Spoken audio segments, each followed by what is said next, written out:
So I saw a comment on my TikTok today, and I saw that bro has been waiting 900 days for a beginner calisthenics tutorial or workout, and I'm so sorry that it took so long to make it, but here it is. I just saw the comments, so I decided to make the video. So everything will be at the top of my head today. So if I leave anything out, you can just leave it there in the comments down below. So this video is going to be made for the person who does not have any body weight strength, or you have just started working out. So if you are a little more advanced and a complete beginner, you can skip the video. Maybe I'll make another video for that another time. So let's start off with the big three. So the big three would be the pull-ups, push-ups, and squats. So these three exercises are literally the foundation to all your calisthenics movements, being all the branches as well. So things like weighted calisthenics, things like your statics, things like your dynamics. These are the foundation, everything. Yeah, you can put dips in there, or maybe some pike push-ups or rows and things like that. But if the three main movements that will help you or set the foundation to get where you want to be would be push-ups, pull-ups, and squats, of course. So your goal as a newbie would be to get these exercises first and master them. And if you're not able to master them, I don't think you should move on. When I started myself, I did like 3 months worth of basics, and then I skipped right to the statics. So I would not recommend that. If I would have gone back in time, I would have done maybe 6 months worth of basics at least. So let's talk about the push-up real quick. So the push-up, if you're not able to get that, simply find yourself a surface. If you're in the gym, that's actually very good. So if you're in the gym, all you need to do is go to the Smith machine. You can work on there. You just focus on lowering the bar the entire time. So that's essentially how you get it. Nothing more to it. If you're at home, however, it's a little more. The concept is the same, but it's a little more difficult as you don't have enough, or you might not have equipment for that. But what I used to do is I used to take benches. I used to use my gymnastic rings. That was very helpful. So if you do have gymnastic rings, I would highly suggest using those instead of surfaces. But if you do not have any equipment whatsoever and you're trying to get the push-up, all you need to do is find surfaces. You can even use a table, some chairs. You can, and then eventually work yourself right down to the floor, which of course you can get the push-up there, and then you can go through the variations. I'll put up a old video of mine where I go through the basic push-up progressions. Going on to pull-ups, if you're not able to do a pull-up, again, if you're in the gym, it's very advantageous to you, as there is lots of equipment here. So what I normally advise my clients to do is do negatives. I would do assisted pull-ups with them. So if you have an assisted pull-up machine in your gym, I would highly recommend you using that, as you can scale very easily. All you need to do is take the weight pins out and then place it on lighter and lighter weight, so that you have less and less resistance, and eventually you'll be able to get that. If you do not have equipment like that, you can use you can use some rubber bands. If you don't have rubber bands, then you're gonna have to work yourself through the progressions. So I would highly recommend you doing negatives. Negatives are most probably the best way to get anything. That's how mainly how I achieve my one-arm pull-up. And then lastly, the squat. The squat, I believe, is the most easiest to get. Most people can do a squat. Most people can do over 20 squats. That's most people. But if you're not most people, simply you can do partial reps for now. So what you do is you do a quarter squat. You can lay some benches on top of each other.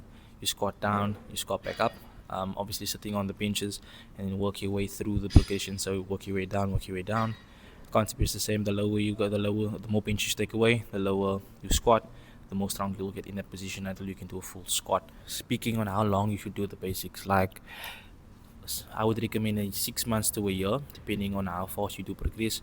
So if you're a little more overweight, on the overweight side, I would not discourage you to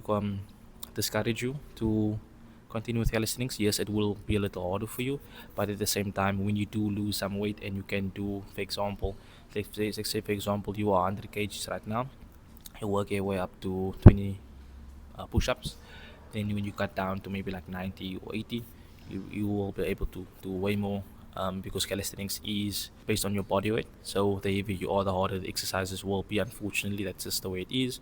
However, once you do get strong at a higher body weight and you lower down, you cut down your body weight, you will be very very strong. If you are like the lifter, like the athlete, everything will be more advantageous to you, seeing that you have less to move.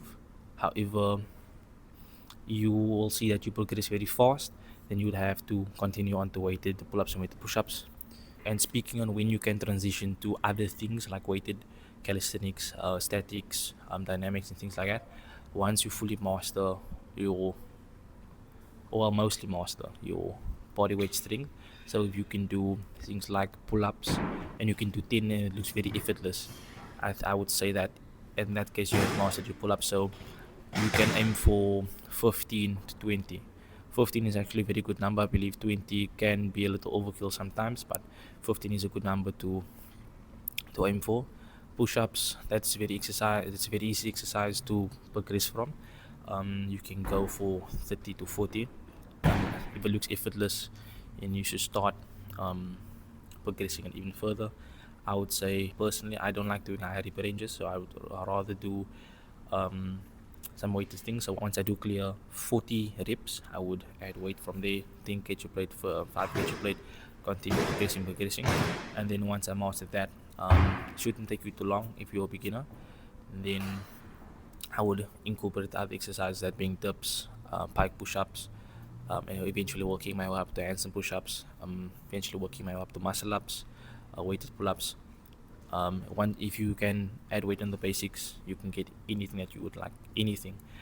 Basics does transfer into weights as well, and on weights as well. They are, if you are in the gym and you're working out of the gym, very advantageous again.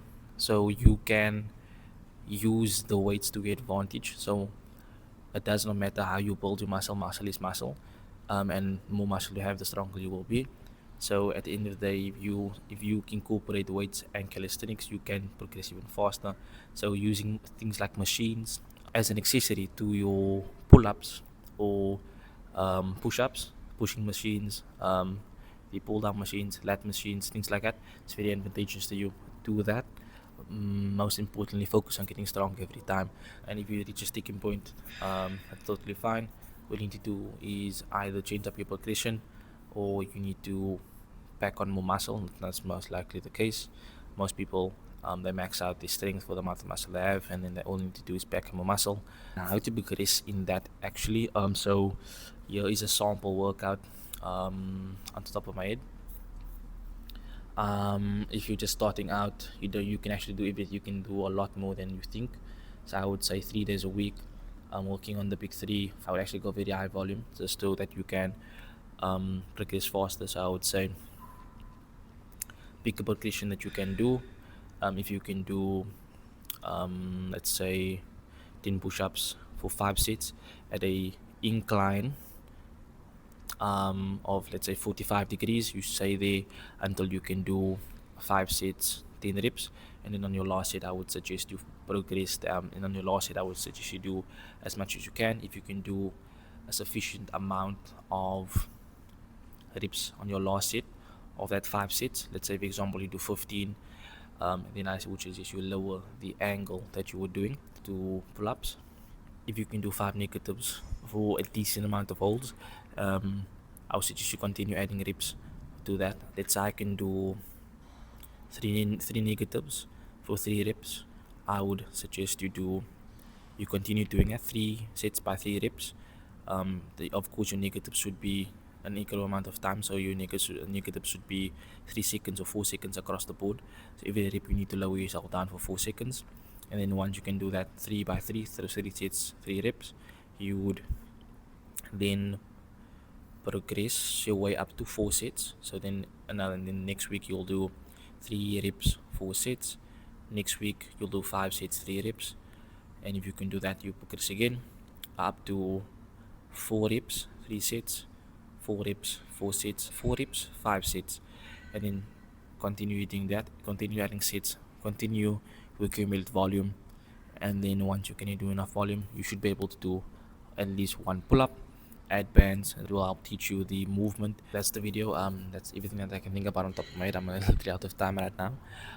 But if you'd like to work with me, you can follow my Instagram, DM me at Danny Samsudin, DM me beginner, and I'll be happy to assist you. If you'd like to work with me, if you'd like any advice, feel free to reach out. I'll be happy to help.